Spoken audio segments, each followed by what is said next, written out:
Zorionak Iruñarreko itzuli honen garaia zara gaurkoan irabazteko nahiko hautagai ikusi zintugun hasieratik, esprintak ondo menderatzen dituzulako, eta behin ikusita lasterketa nahiko hautsi dela, hor zineten laukotean, zuen azkarrena, hala ere iratiri estu irabazi diozu. Nola junda gaurko etapa? Bueno, gaurko etapa azkenen Alto Arangunenen deziditua, ze aurreko mendaten selekzio txiki bat inda baino aurretik bi jundia baina harrapaten diteu. Eta azkeneko Arangurenen lau jungea, aurreko harrapatu jau Irati Mitxeren azala, eta lagun artean metaino eta azken esprina iraziat. Lauen artean badirudi erabakiko dela itzulia, zuek momentu zarete indartuenak, ondo ezagutzen dituzu, oso ondo ezagutzen dituzu beste aurkariak, ez?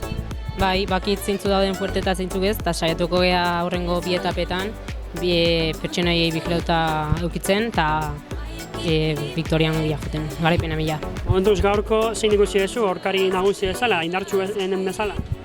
Nik uste argi daula, eta Irati Aranguren dela indartsuna, eta argi egon barko dugu behakin, eta aldan aurren aitea eta aldan hoben aitea. Gara eta barregina eskalatzaileena.